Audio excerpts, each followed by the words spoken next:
एष सुरासुरमणु सिन्धवन्दितं धोदगादिकं मलं प्रणमामि वर्धमानं तीर्थं धम्मस्य कर्तारं शेषे पुण्यतीर्थहरि ससौ वसिद्धे विशुद्धस्वभावे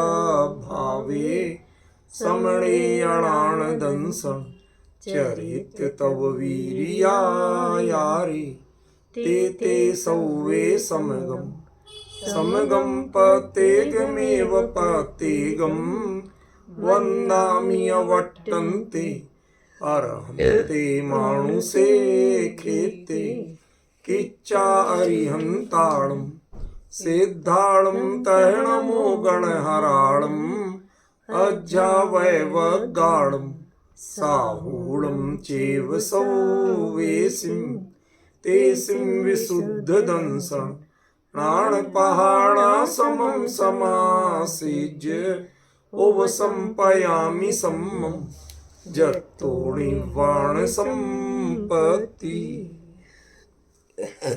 प्रवचन सार परमागम ज्ञान तत्व प्रज्ञापन महाधिकार गाथा 53 पृष्ठ 94। अत्यमुत्तम उत्तम अदिन्द्रियम इंद्रियम चाथेषु प्राणम चतः सोखम जम तेषु परम चतम नेयम। अथि है अमुत्तम अमूर्तिक, मुत्तम मूर्तिक, अदिन्द्रियम अतीन्द्रिय, इंद्रियम च और इंद्रिय रूप, अथेषु पदार्थों में, प्राणम चतः सोखम ज्ञान और सुख। एक बात हो गई। जम तेसु इनमें जो परम उत्कृष्ट है, तमणेयम वही जानने योग्य है, अन्य कोई जानने योग्य नहीं है। ये तो शब्दार्थ है लेकिन हम हर रोज करते ही हैं इसलिए किया। अपना मूल विषय जो चला था वो ये तो थोड़ा चला था कि इनमें जो उत्कृष्ट है उसे ग्रहण करना चाहिए, ठीक है ना, सबसे उत्कृष्ट है। तो किन में से कि ज्ञान और सुख दोनों इन्हीं पदार्थों में, किन पदार्थों में जिनकी चर्चा पिछली गाथा में की गई थी, उन्हीं पदार्थों में ज्ञान और सुख छद्मस्थ जीवों के अमूर्तिक भी हैं और मूर्तिक भी, साथ ही अतीन्द्रिय भी हैं और इंद्रिय भी, ठीक है ना। तो प्रश्न ये है कि इसमें एक बड़ा शब्द है अथेसु, इसको ध्यान रखना। अथेसु माने जो ज्ञेय भूत पदार्थ हैं, ये बात उनकी है। एक इतना बड़ा भ्रम है कि हमने आत्मज्ञान को अतीन्द्रिय ज्ञान और अमूर्तिक ज्ञान कहने लगे।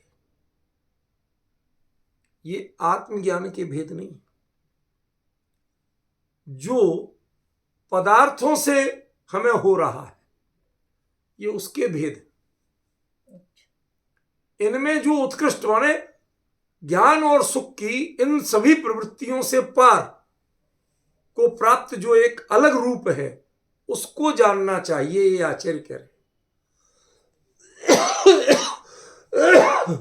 वो ये नहीं कह रहे हैं इनमें से जो बेहतर हो उसे जानना चाहिए। तेसु का अर्थ है प्राणम और सोखम। तेसु का अर्थ मुत्तम अमुत्तम इंद्रियम अदिंद्रियम नहीं। क्यों? क्योंकि प्राकृत में एक वचन और बहुवचन ही होते हैं। तेसु बहुवचन तो है लेकिन प्राकृत में दो के लिए भी बहुवचन का ही प्रयोग होता है। संस्कृत जैसा द्विवचन होता ही नहीं है, ठीक है ना।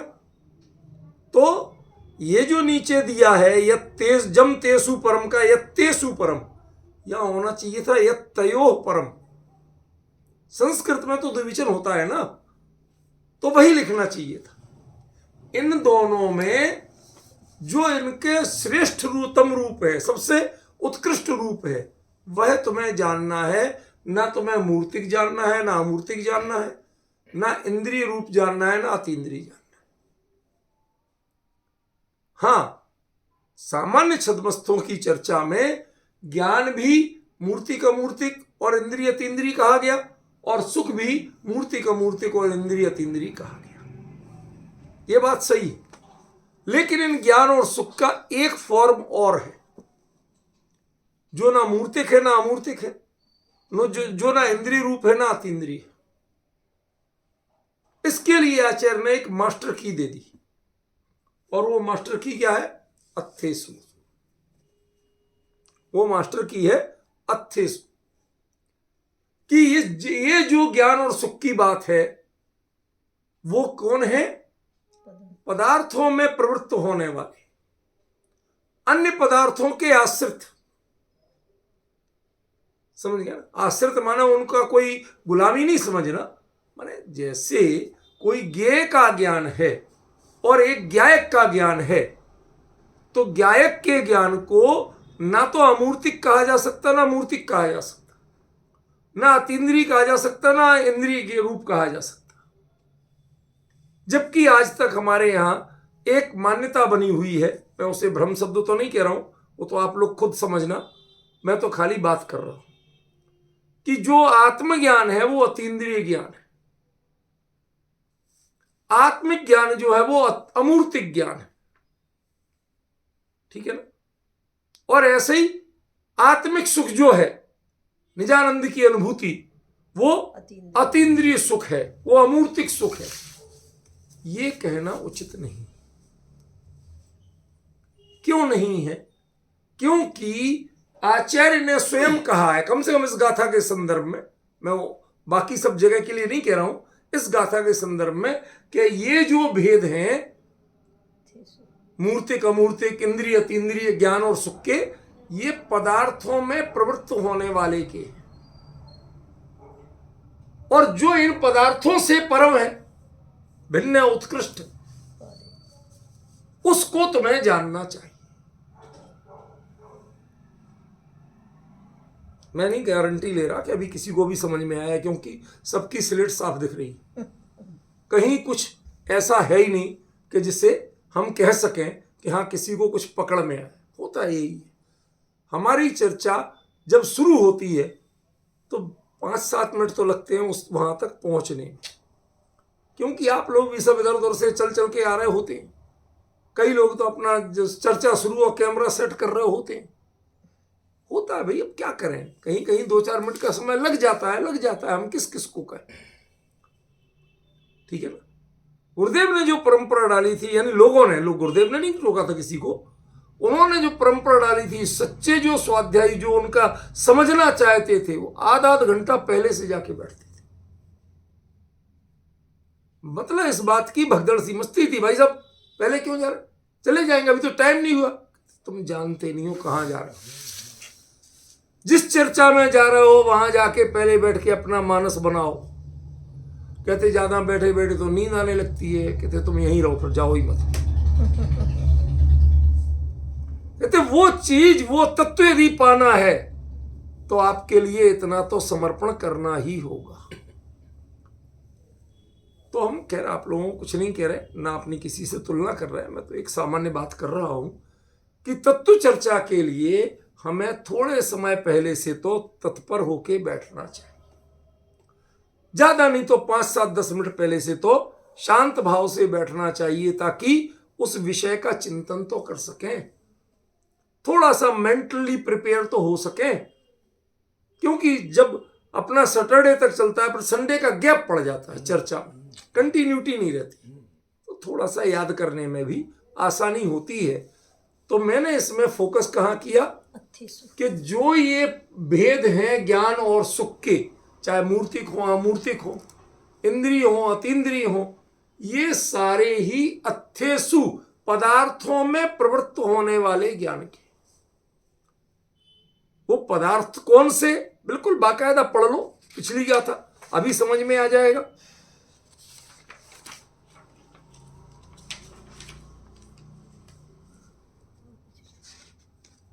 णवि परिणमति णगेण नदी उपपज्यति णैवतेषु, इसके भी पहले था तिक्काल निच्च विषमम, 51वीं गाथा।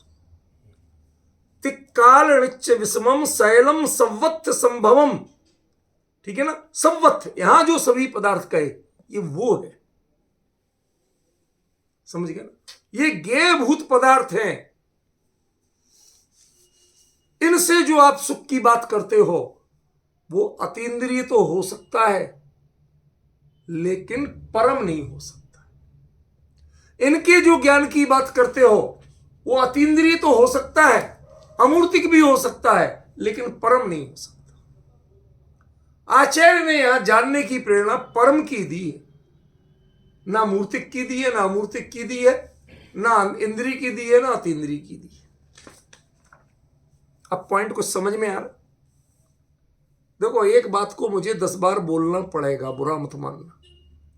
जब तक आपका चित्त बिल्कुल केंद्रित होकर उस पॉइंट पे ना आ जाए तब तक मैं उसका विस्तार शुरू नहीं करता, क्योंकि सामने वाले वहां पर केंद्रित तो हो, नहीं तो क्या पता नहीं क्या चर्चा कर रहे। ठीक है, तो मेन पॉइंट कुछ पकड़ में आ रहा है। मैंने क्या दिया? अत्थेसु। ये जो प्रवृत्तियां हैं ज्ञान और सुख की, चाहे वो इंद्रिय कही जाए, चाहे अतीन्द्रिय कही जाए, चाहे मूर्तिक कही जाए, चाहे अमूर्तिक कही जाए, ये प्रवृत्तियां किसकी हैं? जो ज्ञान और सुख अर्थेसु अन्य पदार्थों में जाते हैं, वो उनको विषय बनाते हैं, उनके भेद हैं। और जो अन्य को विषय नहीं बनाता, ऐसा जो ज्ञान और सुख है, तेसु परम, उनमें जो उत्कृष्ट रूप है, मतलब जो निज को ही, ज्ञायक को ही विषय बनाते, ज्ञायक के अनुभूति से मिलने वाला सुख और ज्ञायक को जानने वाली ज्ञान की पर्याय तमणीयम। तुम्हें वो पहचानना पड़ेगी वो क्या है। आज तक तुमने जानी नहीं, तुमने जितनी जानी वो अमूर्तिक जानी, मूर्तिक जानी, इंद्रिय जानी, अतीन्द्रिय जानी, वो जानी ही नहीं है तुमने आज तक। अब जरा थोड़ा सा और आपको थोड़ा सा कष्ट लगने वाला है। अतीन्द्रिय ज्ञान, उसे तो हम आत्मानुभव मानते थे, इसलिए मैंने नीचे एक और शब्द लिखा है, अतीन्द्रिय और अनिंद्रिय। मन को अनिंद्रिय कहते हैं और यहां चर्चा अतीन्द्रिय की है, अनिंद्रिय की नहीं। इसके भी दो अर्थ हो सकते हैं कि अकेले इंद्रियों से भिन्न, माने मन का हो सकता है, और मन को भी ईशत इंद्रिय, कुछ इंद्रिय आंशिक रूप से इंद्रिय माना गया, तो इंद्रिय और मन दोनों से पार, ये भी हो सकता है। अब है क्या, तो अब जब लगाओगे गाथा को अपने आप सामने आएगा। मैं कोई निष्कर्ष पहले से नहीं देता, मैं तो आपसे मेहनत कराता। यूनिवर्सिटी में भी मेरे अंडर में लोग पीएचडी करने तैयार नहीं, भागते हैं दूसरों के पास, भले ही चाहे उन्हें कुछ नहीं आता हो, पर उधर भागते हैं। उसका एकमात्र कारण है मेहनत बहुत कराते। एक जरा सी फिर सुधार के लिख के लाओ, ये ठीक करो, ये क्यों गलत है ये बताओ, सुधार के क्या करना, जो करना यही क्यों सही है ये बताओ, पूरा पक्का कराता हूं। आपके साथ भी वही मेहनत करता भी हूं, कराता भी हूं। आपको एकाग्रता तो रखना पड़ेगी, थकान लाओगे काम नहीं चलेगा, मेरी चर्चा में नहीं बैठ सकते आप, समझे ना, इसका लाभ नहीं मिलेगा आपको, ये मेहनत तो आपको करना पड़ेगी। फिर से गौर करो कि जो अतीन्द्रिय कहा, अब वो अतीन्द्रिय का मतलब मात्र इंद्रियों से अतीत है कि इंद्रिय और मन दोनों से अतीत है? दोनों से। तो आपको निर्णय तो करना पड़ेगा ना। क्यों कह रहा हूं ये? क्योंकि ये अत्थेसु पवत्तमाणो, जो पदार्थों में प्रवृत्त हो रहा है, ये चर्चा उसकी है। भाई ये भेद जो आया अतीन्द्रिय, ये तो इनमें ही है ना, ये तो परम का भेद नहीं है। क्लियर हो रहा है ना? और जब ये अतीन्द्रिय है तो यदि इसका अर्थ इंद्रिय और मन दोनों से पार को प्राप्त होगा, तो भाई साहब वो तो आत्मानुभूति रूप ज्ञान हो जाएगा, उसे तो अतीन्द्रिय कहा ही नहीं गया। आत्मानुभूति रूप ज्ञान को अतीन्द्रिय नहीं कहा गया है। क्यों? क्योंकि जो अतीन्द्रिय ज्ञान का भेद है वो अथेसु में घटित होता है, निज अर्थ में घटित नहीं होता, कम से कम इस गाथा में। इन दोनों से पार को प्राप्त जो है उसे तुम्हें जानना चाहिए, ऐसी प्रेरणा दे रहे हैं आचार्य। अब विषय थोड़ा थोड़ा आइडिया लग रहा। तो यदि ये मन से भी पार को प्राप्त हो जाएगा अतीन्द्रिय माने, तो क्या होगा? इंद्रिय और मन दोनों का अवलंबन जहां छूट गया वो तो ज्ञायक ही रह जाता, और कुछ रहता ही नहीं। और उसे तो परम में लिया गया है, उसके लिए वो अथेसु होता ही नहीं है, वो पदार्थों में जाता ही नहीं।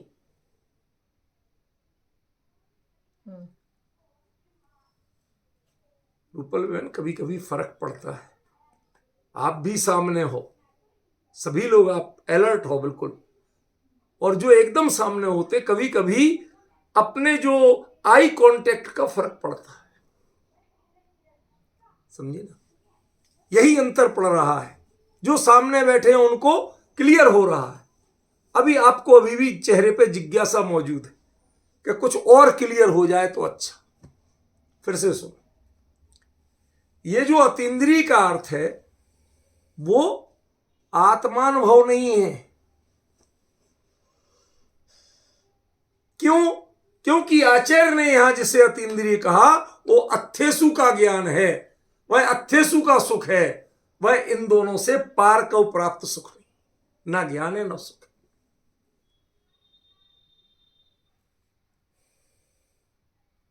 जब तक समस्या पूरी उभरेगी नहीं, समाधान पकड़ में नहीं आएगा। जितनी समस्या उभरेगी समाधान उतनी पकड़ में आएगा और उतना पक्का रहेगा। समझ गए ना? जब कोई विषय का चिंतन पूरी रात की नींद हराम कर दे और सुबह जाके समझ में आए, कभी नहीं भूलोगे। जिसके लिए पूरी रात जागते हो नहीं भूलते। और जो यूं ही कैजुअली बताते जाओ, सुन रहे हैं, ठीक है, कह रहे थे। मैं आप लोगों से एक बात कहना चाहता हूं। आज के नए लोग बहुत लिबर्टी वाले थे, बहुत लिबर्टी वाले थे। एक विद्वान तो बहुत बड़े विद्वान थे, नाम नहीं लूंगा, बाकी आप सब समझदार हो। वो कहते कहते समय सार लो, बिस्तर में लो, सिरहाने रख के भी सो जाओ तो चलेगा। जो आपके सबसे बड़े विद्वान थे उन्हीं की कह रहा हूं, और उनके ही ज्यों के त्यों शब्द हैं। कहते उसकी कीमत तो यही है कि तुम जितना पढ़ोगे, जितना करोगे, कोई बात नहीं। आपने जो कहा था गई बात। यहां मैं कहना चाहता हूं कि आज समय सार, प्रवचन सार, कुंद कुंदाचार्य के परमागमों की चर्चा जो लोग लाइव नहीं सुनते, मैं लाइव की क्यों जोर देता हूं? इसलिए नहीं कि मुझे कोई भीड़ जुटा रहे, मजमा जुटाना। जो आप बाद में सुनते हैं, हमने कई लोगों की जानकारी मेरे पास है कि कोई चाय कॉफी भी पीते हुए सुनते हैं। मैं आपको यथार्थ बता रहा हूं। पवन जी, क्यों उत्तेजित हो रहे हो आप? यहां सामने बैठे वो लोग खुद अपने आप वोट दे के बता सकते हैं सच है कितना और कितना गलत है। कई लोग बीच में इधर उधर चलते फिरते भी सुनते हैं, कई बीच में फोन वगैरह पे भी करते हुए सुन लेते हैं। बहुत सी प्रवृत्तियां होती हैं। इसलिए जो लाइव चल रहा है इसमें सुनने में आपकी विषय की एकाग्रता जुदी जाति की होती है। इसलिए मैं जोर देता हूं कि भैया लाइव सुनना, रिकॉर्डिंग मत सुनना। नहीं सुन पाओ लाइव तो 2 बार रिकॉर्डिंग सुन लेना। हमारे विजय जी बहुत समझदार है, वो कहते भाई साहब जब 2 बार सुनता हूं, पूरा लिखता हूं, फिर सुनता हूं, फिर मिलाता हूं, कहीं कुछ छूटा नहीं, तब जाके मैं तसल्ली लेता हूं। सब अच्छा है, लेकिन इन सब प्रयासों से भी उत्कृष्ट यही जानना कि जो बिल्कुल आई कांटेक्ट में लाइव सुन रहे हैं, इससे बढ़िया और कभी समझ में नहीं आता। मैं आपसे पूछता हूं, जिस समय लाइव मैच चलता है आपका, उसकी रिकॉर्डिंग देखने में मजा आता है? बहुत बढ़िया। जब उसमें मजा नहीं आता, उसमें ताजगी नहीं लगती, उसमें भावों की उत्तेजना नहीं लगती, तो इसमें वो चीज कहां से आ जाएगी। इसलिए कोशिश करना, मैं कोई अपनी भीड़ जुटाने के लिए नहीं कह रहा हूं, दूसरा अर्थ मत लगाना। अब सुनो शांति से, क्या विषय है यहां। दो बातें अलग अलग हैं। पहला, पदार्थों में जो ज्ञान और सुख है उसके चार भेद कहे, मूर्तिक भी, अमूर्तिक भी, अतीन्द्रिय भी और इंद्रिय रूप भी। ठीक है, वो है ऐसा, इसको कोई टाल नहीं सकता। ध्यान रखना, इसके नीचे दो लाइनें लगाई, बोर्ड पे देखो, दो लाइनें लगी हैं, पूरे में किसी के नीचे नहीं लगी, इसके नीचे डबल लगी। क्यों? ये भेद कितने हुए? 1 2 3 4 और अथी एक वचन है। एक वचन है। अब डिफरेंस समझ रहे कि नहीं समझ रहे? कि आचार्य उसका मतलब कह कुछ और रहे हैं, आप पकड़ नहीं पा रहे हो। कुंद कुंद के इशारों को समझो। यदि दो लोगेणानम चतः सोखम, तो वो भी दो हैं, वो भी एक नहीं है। यहां एक की बात कर रहे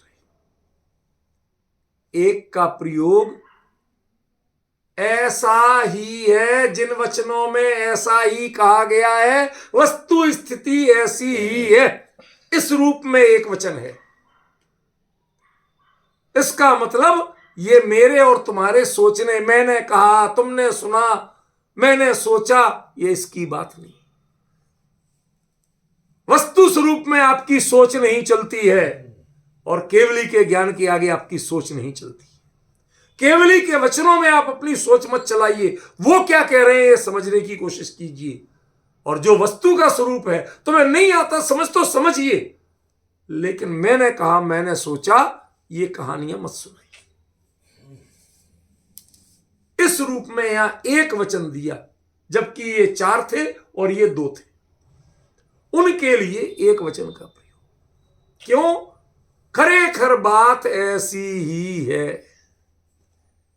ये ना इन चार के लिए अथी है और ना इन दो के लिए अथी। ये किसके लिए है? वस्तु स्वरूप ऐसा ही है। पदार्थों में जाने वाले जो ये ज्ञान की प्रवृत्ति है, सुख की प्रवृत्ति है, वो इन रूप होती है, प्रवृत्ति होती है। एक वचन समझ गए ना? ये शब्द जो साइलेंट है वो यहां प्रमुख है। यदि ये शब्द प्रमुख होते तो यहां एक वचन नहीं देते, क्योंकि ज्ञान और सुख भी बहुवचन हो गए और मूर्तिक अमूर्तिक इंद्रिय तीन्द्रिय भी बहुवचन हो गए। फिर ये एक वचन क्यों?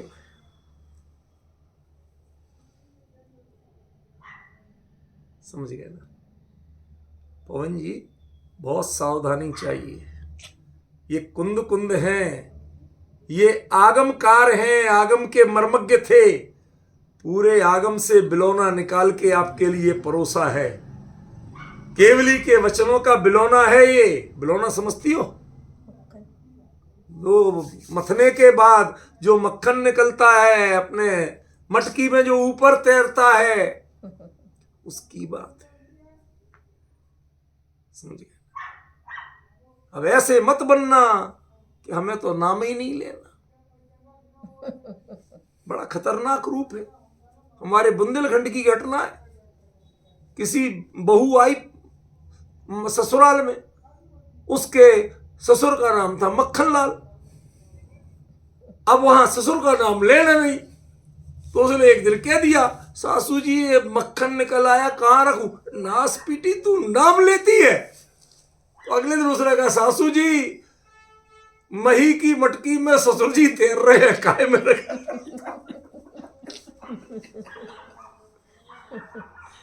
अरे भाई, यहां भी कई जगह नाम नहीं लिया गया। ये अथी प्रवृत्ति के लिए है, ये अथी इनके लिए नहीं है। नाम नहीं लो या लो, लेकिन समझो तो सही। तुम जबरदस्ती ये तो मत कहो कि ससुर जी को काय में गर्म करूं। ऐसा तो प्रयोग मत करो। अथी एक वचन है, तुम्हें निकालते नहीं बन रहा कि किसके लिए कहा गया। तो विवेक से निकालो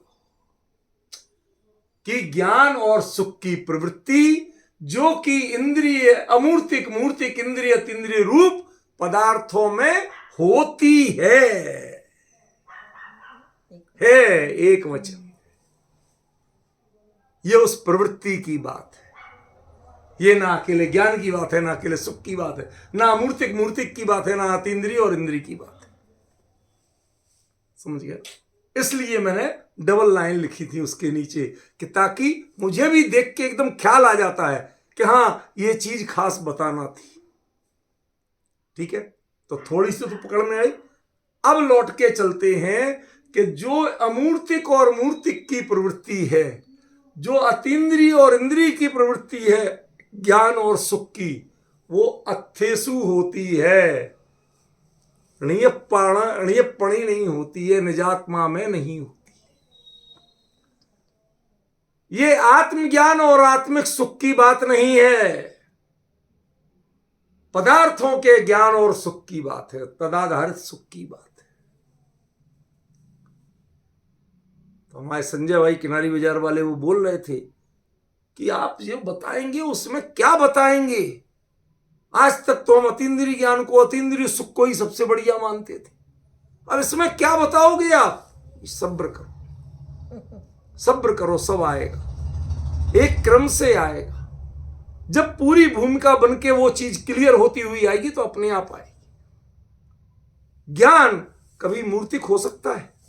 नहीं। ज्ञान का मूर्तिक तत्व है? नहीं, नहीं है। बिल्कुल पक्का? बिल्कुल पक्का नहीं है। अब एक बात बताओ कि जो ज्ञान अपने को जो कुछ भी बोल रहा है वो जड़ रूप बोल रहा है।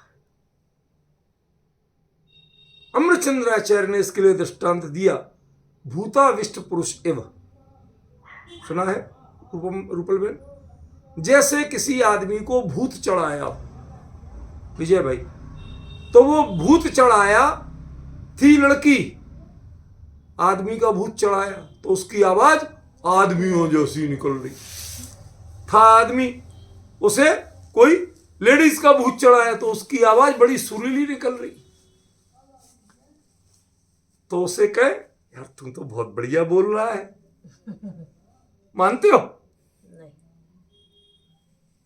जो तेरा स्वाभाविक रूप नहीं है वो हमें स्वीकार्य नहीं है, चाहे तुम्हारी आवाज सुरीली हो जाए और चाहे कर्कश हो जाए। हम सुरीली और कर्कश को नहीं चाहते हैं, हम चाहते हैं तुम ओरिजिनल अपने रूप में। हम तुम्हारे ऊपर दूसरे का आवेश नहीं चाहते। ऐसे ही ज्ञान और सुख के ऊपर आप ना मूर्तिक का आवेश रखो, ना अमूर्तिक का आवेश रखो, ना इंद्रिय का आवेश रखो, ना अतीन्द्रिय का आवेश रखो। अतीन्द्रिय जो ज्ञान होगा वो क्या होगा भैया? जिसके मन से तो कहने की बात है, जिसकी पहचान में, जिसके व्यक्तित्व में अभी तक इंद्रिय की प्रवृत्ति छूटी नहीं तो उसकी पहचान अतीन्द्रिय से कैसे हुई?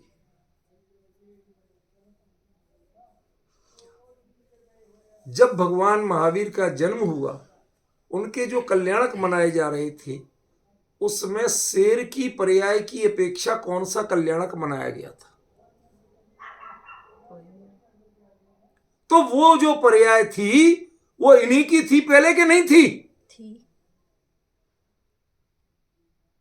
नहीं थी।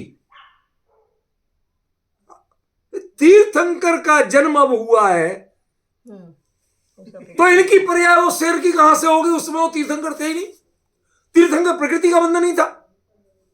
हम तो तीर्थंकर महावीर की बात कर रहे हैं। अब अंतर पकड़ में आया कि नहीं आया? हम लोग कहां चूकते हैं? हम हर समय त्रिकाली द्रव्य स्वभाव त्रिकाल। अरे भाई, पहले जो बात जहां जैसी चल रही है वैसी समझने की कोशिश करो, ठीक है ना?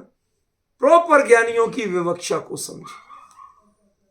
महावीर की सिंह की पर्याय जो सो कॉल्ड कही गई वो तीर्थंकर महावीर के पंचकल्यणक वाले भाव वाली पर्याय में से उस तीर्थंकरत्व से उसका कोई रिश्ता नहीं था। अब उसमें कुछ भी कह लो कि वो पर्याय त्रियंच की थी कि नहीं थी, उसमें सम्यक दर्शन लिया था कि नहीं लिया था, समझे ना, क्या हुआ था, तो ये सब मेरे टेंशन का विषय नहीं है। हमारी इस परिधि में वो पर्याय आती ही नहीं है, समझे ना। वो हिरण को मार के खाने वाली आती है और ना मुनिराज के उपदेश से सम्यक दर्शन वाली आती है, क्योंकि उस समय तीर्थंकर प्रकृति का बंध शुरू नहीं हुआ था, तीर्थंकर पना शुरू नहीं हुआ था। और जब तक तीर्थंकर पना शुरू नहीं हुआ है उस पर्याय को हम इस पर लागू नहीं कर सकते।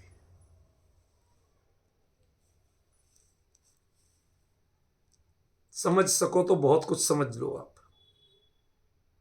ये तो दृष्टांत है, कोई सिद्धांत नहीं है, लेकिन समझ सको तो बहुत कुछ समझ लो आप। ठीक है ना। तीर्थंकर प्रकृति का बंध शुरू नहीं हुआ था तो उस समय की पर्याय को इस पे लागू आप कैसे कर सकते? बराबर, समझ गए। ऐसे ही जिसमें वो सम्यक ज्ञान भी हुआ था, सम्यक दृष्टि हुए थी, तो वो सम्यक दर्शन की पर्याय भी तीर्थंकर के वृत्त में नहीं जुड़ सकती है। वो 10 भाव पहले की थी, ये तीसरे भाव में हुआ था, 3 भाव पहले हुआ था। तीर्थंकर प्रकृति का बंध 3 भाव से ज्यादा पहले नहीं होता। तीसरे भाव में गारंटी से मोक्ष जाते ही जाते। समझ गए ना कितना बड़ा अंतर हुआ। जैसे वो चाहे तीव्र हिंसा और मिथ्यात्व रूप पर्याय हो, और चाहे प्रासुक पानी पीना और संयम धारण करके अपने आप भोजन का माने विकल्प तक का त्याग कर दिया, अकेले पानी पी के संलेखना लेके देह छोड़ दी, कहते वो भी तीर्थंकर पर लागू नहीं पड़ती। तीर्थंकर ने नहीं छोड़ी थी, तीर्थंकर प्रकृति जब से शुरू हुई तब नहीं हुई थी। ऐसे ही जो अथेसु अविंद्यतम है, पदार्थों को जानने में जो अतीन्द्रियपना है, वो निजात्मा के ज्ञान में वह लागू नहीं होता।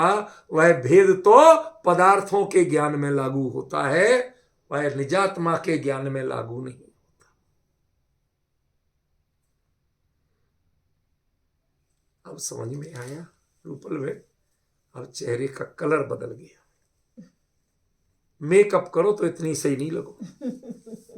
अंदर में तत्व की प्रसन्नता जो होती है वह चेहरे की रौनक बदल देती है। तब लगता है कि सामने वाले को समझ में आए। इसमें कोई भैया अन्यथा अर्थ मत जोड़ लेना। आजकल लोगों को पता नहीं दिमाग में क्या फितूर भसे हैं। कोई सात्विक बात कहो लोग कहीं के कहीं ले जाते, इसलिए डर बहुत लगता। सब तरह की मानसिकता के लोग हैं, समझे ना। अंतर समझना पड़ेगा। कितना बड़ा अंतर हुआ, फिर से खुलासा कर दो। जो निजात्मा का अनुभव रूप परिणति है, उस काल में जो ज्ञान और सुख की प्रवृत्ति है वह ना मूर्तिक है ना अमूर्तिक है, ना अतीन्द्रिय है ना इंद्रिय है, क्योंकि ये सब जैसे तीर्थंकर प्रकृति के बंध के पहले की घटनाएं इन पर लागू नहीं होती हैं। एक बार बंध शुरू हुआ उसके बाद में प्रोटोकॉल शुरू हो जाता है। कोई जीव, आपको पता है, श्रेणिक भावी तीर्थंकर कहने को पहले नरक में, लेकिन आपको पता है उनको कोई जीव, कोई अन्य नारकी आके सता नहीं सकता। जी हां, परिस्थितियां वही रहेंगी, दृश्य सामने वही रहेंगे, लेकिन इनको कोई नहीं सता सकता, क्योंकि आप तीर्थंकर के जीव। उसकी पात्रता शुरू कर चुके हो।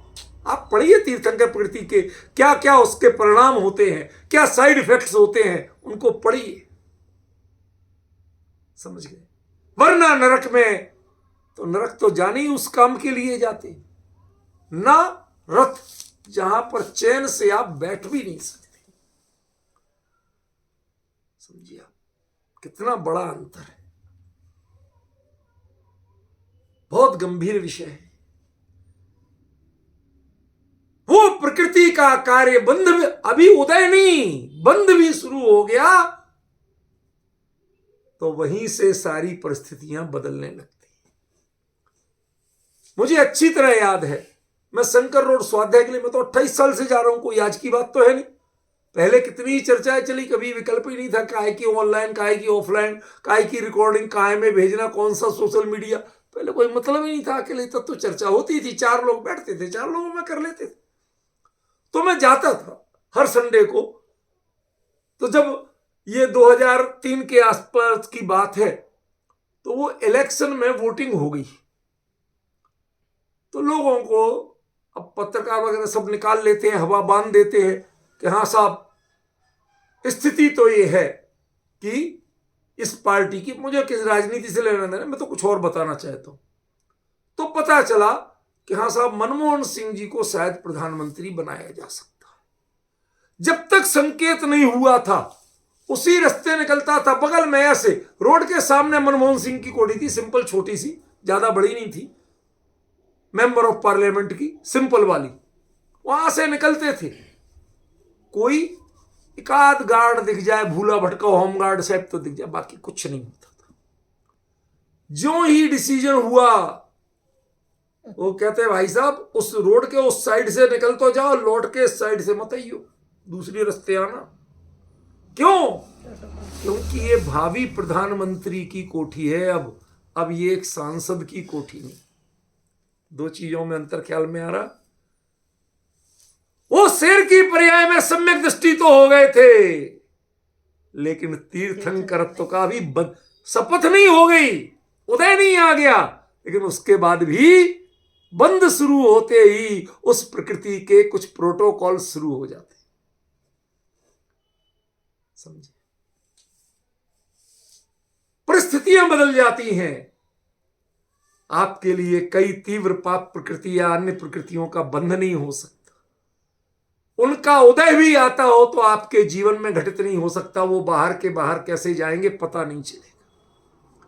राष्ट्रपति या प्रधानमंत्री जहां कहीं जाते हैं, वहां क्या गुंडे खत्म हो जाते हैं, अपराधी नष्ट हो जाते हैं? और उनको पहले से पुलिस सबसे बड़ी ज्ञानी जीव है इंडिया की, कम से कम सबसे ज्ञानी जीव है, इससे ज्ञानी हमें दूसरा नहीं लगता। हर बदमाश का, हर घटना का पता होता है क्या होने वाला। उन सबको कहता भाई साहब मेरी नौकरी का सवाल है, कृपा करके थोड़ी इतने किलोमीटर के दूर जाके कुछ भी करो, हमारी नौकरी का सवाल है, हम तुम्हारे विरोधी नहीं। ऐसे ही वो प्रकृतियां कहती हैं कि तुम्हारे लिए उदय में आना है ना विजय जी, जो उदय में आना है, तुम उदय में आना, इतनी दूर आना कि इनके आसपास ना दिख जाए। क्या? इतनी दूर आना, जैसे हमारी आपकी चर्चा के बीच में कोई शोरगुल करे और एक कनॉट प्लेस में पटाखा फूटे, कोई फर्क नहीं पड़ता। क्यों? यहां तो लोग कहते भाई साहब दिल्ली में भूकंप आया, तो पता ही नहीं चलता। हमारी चर्चा ज्यों की तो चल जाती है, हमारे यहां कोई पता नहीं चलता। समझ गया? विकल्प ही नहीं आता। कोई बताए तो पता चलता है, वरना हमें पता नहीं चलता। ऐसे उनकी परिणति ऐसी हो जाती। ये जो परिणति है वो परम की श्रेणी में आएगी। जिसमें ये भेद रहते हैं वो परम नहीं है। अपरमेष्ठिता भावे, समय सार में एक शब्द आता है, वो अपरम भाव में स्थित हैं, ये परम भाव। समझ रहे? परम भाव में जो ज्ञान और सुख है उसको जानना है तुम्हें, अपरम भाव में जो ज्ञान और सुख है उसे नहीं जानना। तो प्रश्न ये वही है हमारे संजय भाई का, किनारी बाजार वालों का, क्या परम भाव वाला जो ज्ञान और सुख है वो अमूर्तिक भी होता है क्या? बात आ गई ना। असली समस्या ये थी, क्या वो अतीन्द्रिय भी होता है क्या?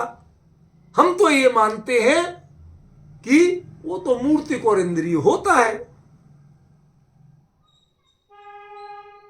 चलो शांत मन से सुनो, बिल्कुल शांत मन से। एक आप मूर्तिक पदार्थ को सामने जानते हो, ठीक है। एक किसी पदार्थ को आप याद करते हो। दोनों में से कौन सा मूर्तिक है और कौन सा अमूर्तिक है? जो मूर्तिक को सामने देखते हुए उसका आकार ग्रहण करके प्रवृत्त हो रहा है, जान रहा है, वो प्योर मूर्तिक है। और जिसके सामने कुछ है ही नहीं, उसने ज्ञान ने वह आकार निर्मित किया। आपको पता है स्वर्ग में त्रियंच नहीं होते, पक्की बात। तो ऐरावत कहां से आता है? देव होता है, देव। वह आकार लेता है विक्रिया से, देव आकार लेता है। उसे तुम हाथी मत समझ लेना, त्रियंच मत समझ लेना। पता नहीं कहां से दृष्टांत आ जाता है अपने आप, कभी सोच के नहीं बैठता। त्रियंच मत समझ लेना। वो सूर्ण भी दिख रही है, कितने कितने कमल, सरोवर, कमल कमल नहीं, दुनिया भर की सब चीजें हैं, लेकिन ना वो कमल हैं, ना वो सरोवर हैं, और ना वो हाथी है। वो तो वैमानिक देव है, वो स्वधर्म स्वर्ग का देव है। आपने माना क्या कि ये तो हाथी है, त्रियंश। अरे तुम्हारी मूल बुद्धि है, तुम चर्म चक्षुओं से देखते हो। एक क्षण को क्या, अब आप देख तो पर को रहे, लेकिन एक क्षण को ज्ञान चक्षु से देखो, त्रियंच नहीं है। ये तो भगवान की भक्ति में अपने जीवन को धन्य करने वाला है। इसी बात से खुश है कि मैं ऐसा बन जाऊं और भगवान मेरी पीठ पर बैठ के जाएंगे। तृप्त है, छक गया वो। अब डिफरेंस समझ रहे ना? भक्ति किसको कहते हैं? वो त्रियंच बन के भी खुश है। त्रियंच माने त्रियंच गति नहीं, आकृति, समझ में? वो त्रियंच आकृति लेके भी देव ही है। वो अपने आप को त्रियंच गति में नहीं मानता, ना उसके लिए कोई खेद खिन्न होता है। वो तो ऐसा बना क्यों? भगवान तो मेरे पीठ पे बैठेंगे, इसलिए बन गया, खुशी खुशी बन गया। ऐसे ही ज्ञान मूर्तिक हुआ क्यों और अमूर्तिक है कौन? कि जो वो वास्तव में मूर्तिक पदार्थ का आश्रय लेके प्रवृत्ति ही नहीं हो रहा। ज्ञान ज्ञान के आकार में ज्ञान को जान रहा है, लेकिन अथेसु वह प्रवृत्त पदार्थों में है, वह निज ज्ञायक को नहीं जान, तो वो अमूर्तिक है।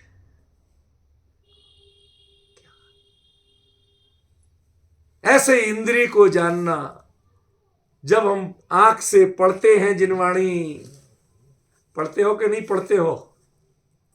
गाथा पढ़ते हो कि नहीं पढ़ते हो? टीका भी बता दें तो पढ़ते हो कि नहीं पढ़ते हो? कहते इन सब से थोड़े से ऊपर उठना। अब जो इसमें ज्ञानी आचार्य के मर्म क्या संकेत है, उसका जो विचार करते हो, वो पढ़ के निकालते हो कि बिना पढ़े निकालते हो? शब्द तो पढ़ते हो वो, लेकिन मर्म जो निकालते हो वो कहां पढ़ा आपने, ये तो बताओ।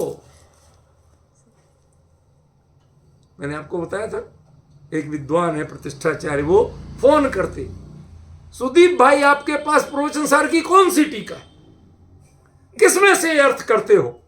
कोई टीका नहीं, हो ही नहीं सकता, आप झूठ बोल रहे हो। भाई अब मान लो झूठ बोल रहे हैं, मैं क्या कर सकता हूं? मेरे पास बिल्कुल वही सोनगढ़ से प्रकाशित प्रवचन सार, अब इसमें जो टीका है वो ये, इसी से पढ़ता हूं मैं। सच कहता हूं, कोई दूसरे से नहीं पढ़ता, छूता भी नहीं, है ही नहीं मेरे पास। अब डिफरेंस ख्याल में पड़ रहा है विजय भाई, क्या कह रहा हूं?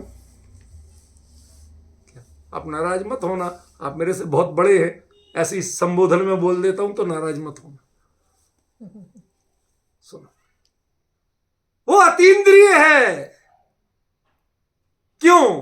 क्योंकि आंख से देखने पर वह पढ़ने में नहीं आया, जो आपके अंदर के भावों ने निकाला है वो आंख से देखने पर उस शब्द में लिखा नहीं था, उस ग्रंथ में लिखा नहीं था। क्या कहोगे इसे? इंद्रिय ज्ञान के अतीन्द्रिय ज्ञान? लेकिन अथेसु, इसी शास्त्र के आधार पर, इन्हीं शब्दों के आधार पर तो ये हो रहा है। गाथा कोई चल रही हो और अर्थ किसी और का करूं, ऐसा होता है क्या? नहीं। समझ में आ रहा है? अर्थों में जो प्रवृत्त हो, आप कहें कि अतीन्द्रिय ज्ञान तो वही है अकेला जो आत्मा का अनुभव करता है। भाई साहब, उसे अतीन्द्रिय नहीं कह सकते, नाम मत लागू करो उस पर, नहीं कह सकते उसे। क्यों? क्योंकि आत्मा का ज्ञान, आत्मा की जो ज्ञान की पर्याय है, जब वह निज ज्ञायक को जानती है उस समय उसके इंद्रियपना होता ही नहीं। सुनना जरा ध्यान से, आज का भी ये टॉप लेवल का विषय है इस गाथा का। मति ज्ञान की परिभाषाएं आपने पढ़ी हैं, श्रुत ज्ञान की परिभाषा आपने पढ़ी है। बताइए, जो तदिंद्रियान इंद्रिय निमित्तम, जो इंद्रिय और अनिंद्रिय मन दोनों के कारण से होता है, दोनों के निमित्त से प्रवृत्त होता है, उसे मति ज्ञान कहते हैं। तो आत्मा का अनुभव कौन करता है? केवल ज्ञान तो करता नहीं, क्यों? केवल ज्ञान है ही नहीं छद्मस्त जीव के, कि है? नहीं है। और मति ज्ञान की जो परिभाषा है, वो परिभाषा वाला मति ज्ञान तो अनुभव कर नहीं सकता। जो इंद्रिय और मन से प्रवृत्त होगा वो आत्मा का अनुभव कर सकता है? नहीं कर सकता, कतई नहीं कर सकता। पक्का है ना? तो जो चीज जिस पे किसी नए से लागू नहीं पड़ती है, वो चीज उस पे आपने अतीन्द्रिय भी कहा, तो आपने लागू कैसे किया? मेरा प्रश्न ये। वो इंद्रियों से रहित होके कर रहा, अरे उसको तो इंद्रिय का परिचय ही नहीं है। जिस ज्ञान की, मति ज्ञान की जिस पर्याय को इंद्रिय का परिचय था, उसने ज्ञायक का अनुभव नहीं किया। वह तो उसी समय उत्पन्न हुई थी और ज्ञायक की पर्याय ज्ञायक में ही समा गई, उसको ही आत्मसात कर लिया। उसे तो पता ही नहीं था कि पिछली पर्याय कैसे जानती थी।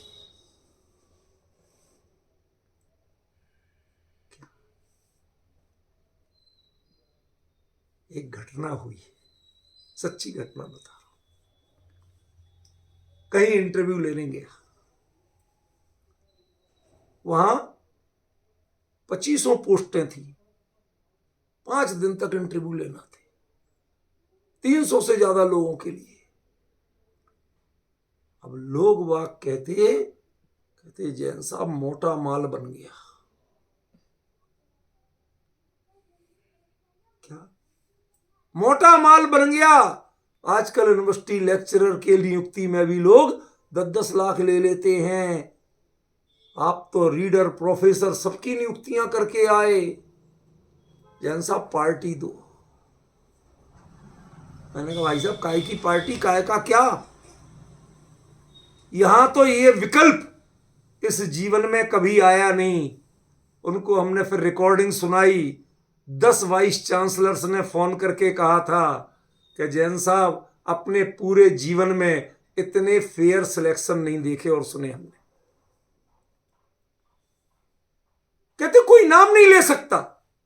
वहां की वाइस चांसलर जो थी बैठे थे वो कहते भाई साहब हम किसी पे भी शक कर सकते हैं। कहते ये आदमी तो बड़ा खतरनाक है, इसके पास कोई अप्रोच भी करता है तो उसका स्क्रीनशॉट लेके मुझे भेज देते, भाई साहब मुझे ये अप्रोच कर रहा है ये आदमी। उसकी तो सुनता नहीं, उसे उत्तर देता नहीं, संपर्क करता नहीं, उसका स्क्रीनशॉट लेके मुझे और भेज देता। कहते ये आदमी क्या बदमाशी करेगा। मेरे विचार में कभी उत्कोच का भाव, रिश्वत का भाव, घूसखोरी का भाव, ये कभी नंबर 2 के काम करना स्वप्न में नहीं आया। तुम बात किससे कर रहे हो?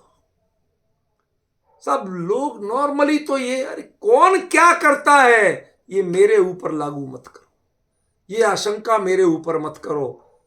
मेरी तो बदनामी इस चीज के लिए है कि जहां कहीं सिलेक्शन कमेटी में पहुंच जाऊं, मतलब यहां घपला नहीं चलेगा।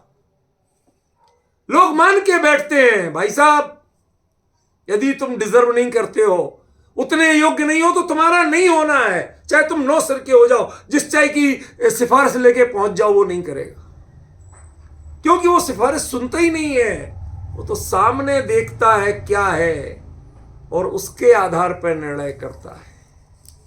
सिफारिशों को जो सुने ही नहीं, ऐसे ही इंद्रियों की वृत्ति का जिसको परिचय तक नहीं, उसी समय इंद्रियां होते हुए भी उनकी जो सुनता नहीं। थोड़ा ध्यान से सुनना आगे क्या कह रहा हूं। अनुभव के काल में धूप पड़ रही हो तो धूप का ज्ञान होता है कि नहीं होता? नहीं होता।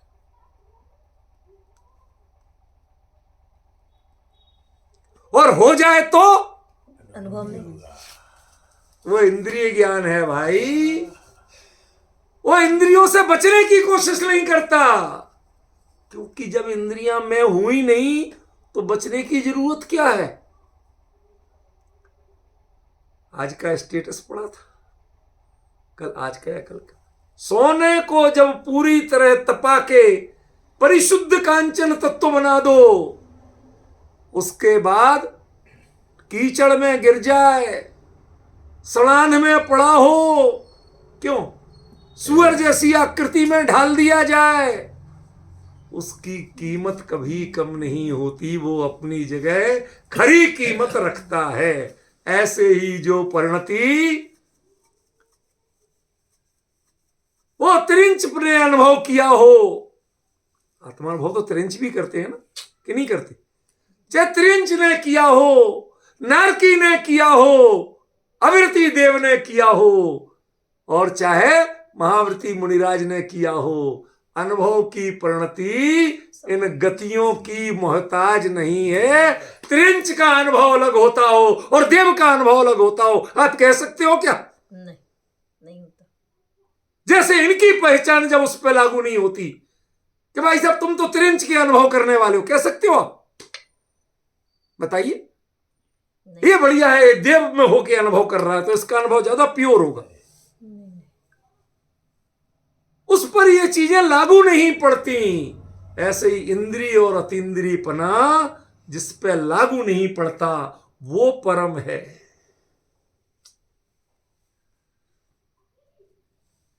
समझ में आया? उसी समय जब लोकालोक केवली के ज्ञान में झलक रहे हैं, उस झलकते समय जो निजात्मा का अनुभव हो रहा है, जो वर्त रहा है, जो तन्मयता अंतरंग में वर्त रही है, वो तन्मयता परम है। और उसी समय जो लोकालोक झलक रहा है वो अतीन्द्रिय कहा जाएगा, एक बार तो इंद्रिय भी कहा जाएगा। घबराना मत, घबराना मत। क्यों? क्योंकि केवली के ज्ञान से पूछा जाए कि आंख देखने का काम करती है कि सुनने का, क्या उत्तर आएगा? मतलब ज्ञान तो है उन्हें ना, भले ही वह उससे प्रभावित नहीं है, बट नॉलेज तो है। समझ गया ना?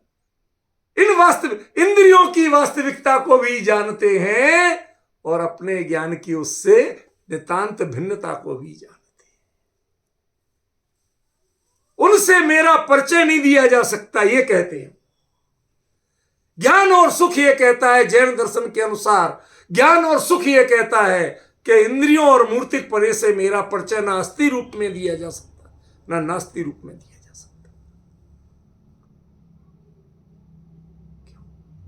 इन्होंने पीना छोड़ दिया, अब नहीं पीते। विजय जी सच्ची घटना बताता हूं आपको, बिल्कुल ऐसी ही। वो गांव में ठाकुर साहब होते थे। अब वो जमींदारी तो चली गई, सामान्य रह गए, खाने पीने के भी लाले पड़े।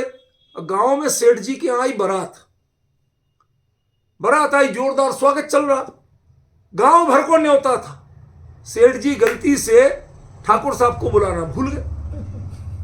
अब ठाकुर साहब के घर में कोई बचा नहीं था, बच्चे बच्चे बाहर में रहने लगे, अकेले थे, सोच रहे थे चलो एक दिन तो दावत खाने मिल जाएगी। अब वो भी पूछा ही नहीं। तो ठाकुर साहब को कहाँ इतनी चैन पड़ रही थी, वो लाठी टेकते टेकते कूलते कांखते गए जनवासे की ओर। जनवासे माने जहां बारात रुकती है, वहां गए। वो कह रहे भाई साहब कौन गांव से आई बारात? फला गांव से आई। इस गांव के लोग तो नितांत बावड़े हैं। क्यों? लड़की के पेट है और तुम आ गए बारात लेके। अब तो हड़कंप मच गया, रिश्ता टूटने पे आ गया। तो उन्होंने कहा यार ऐसी कोई बात तो है नहीं। अरे तुम्हारे गांव भर में कह रहे हैं, बड़े बुजुर्ग कह रहे हैं। अरे बड़े बुजुर्ग, दिमाग घूमा, अरे ठाकुर साहब को नहीं बुलाया। तुरंत गया उनके पास, हाथ जोड़े, पैर पड़े, हुजूर माफ कर दो, आप चलो सबसे आगे, आपको ऊंचा बिठा के चांदी की थाली में खिलाएंगे, आप चलो, लेकिन ये जो रायता फैलाया इसे तो निपटा दो। तो फिर गए लाठी टेकते हुए, कहते यार मैं तो सोच रहा था कि इस गांव के लोगों में थोड़ी भी बहुत तो अकल होगी, ये तो वाकई में बावड़े हैं। क्यों? अरे ससुर बिना पेट की कोई लड़की आज तक देखी है तुमने? उनकी भाषा बोल लो, मेरा डायलॉग मत मानना, ये सच्ची घटना है कि तुमने बिना पेट की लड़की आज तक देखी है क्या? इसका तुम अस्ति या नास्ति, ये दोनों विषमवाद पैदा करने वाली है। बंद कहा ये तेण विषमवादिनी होती। ये चर्चा मत करो कि वो मूर्तिक है क्या अमूर्तिक है, वह इंद्रिय रूप है क्या अतीन्द्रिय रूप है, ये विकल्प तक मत लाओ। ये उसके व्यक्तित्व पर लागू नहीं पड़ती जो इनके विकल्प से भी पार को प्राप्त है। उस परम को तुम्हें जानना चाहिए। ये इस गाथा का मर्म। अब ख्याल में पड़ा, लग रहा था कि पता नहीं क्या आएगा क्या नहीं आएगा। अब तो थोड़ा आइडिया लगा कि क्या कह रहे हैं आचार्य देव। जब इसमें पूरे तन्मयता से सुनिए, इतनी देर लगती, इतनी बात होती है, तब कहीं जाके हमें एहसास होता है कि हाँ वाकई में आचार्य देव ये बात कहना चाहते थे।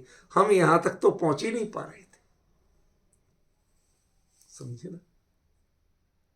अब लास्ट में 1 मिनट में एक बात बता दूं,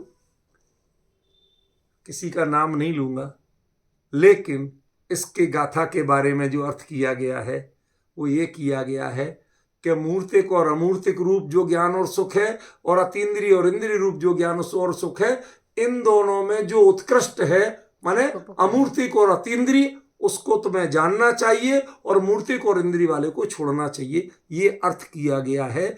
इस अर्थ से आपको बाहर निकालने के लिए इतनी मेहनत करना पड़ेगी। फिर तेसु परम जम तमणेयम, इसका अर्थ क्या करोगे? उनमें इनमें से जो बेहतर है। अरे बेहतर नहीं, इसका तो स्वरूप ही भिन्न है। इसकी जाति इनमें मेल ही नहीं खाती, इसलिए तो आचार्य को अथेसु कहना पड़ा था। अब समझी रूपल बहन? ये एक एक शब्द कभी निशान लगाना, कभी ये करना, कभी वो करना, क्यों करना पड़ता है? कि आपके उपयोग को फोकस करना है, पकड़वाना है। ये बोर्ड इसलिए रखता हूं, वरना यूं बोलता रहो। और लोग कई मजाक बनाते हैं, कहते हैं तो बोर्ड लेके बच्चों की क्लास चलाते हैं। लोग कहते हैं कोई बात नहीं भाई साहब, जो चलाते हैं वो चलाते हैं, हमें जरूरी लगता है, हमें उससे मदद मिलती है, सो ऐसा करते हैं। ख्याल में आया?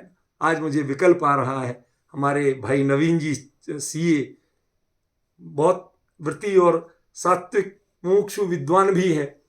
बहुत दिनों उनने ये सब व्यवस्था की थी, जिद की थी आप बोर्ड से ही पढ़ाओ, और बहुत दिनों से उनकी खबर नहीं है। मैं भाई अमित जी, भाई संजय जी से निवेदन करूंगा, एक बार उनकी खबर लो। अस्वस्थ थे वो, और उनको किसी तरह हम वापस जोड़ें, वापस देखना चाहते हैं इस सभा में, ताकि हमारे साधर्मी स्वस्थ हों और इस चर्चा से उनका स्वास्थ्य बढ़े। यही मेरी मंगल भावना।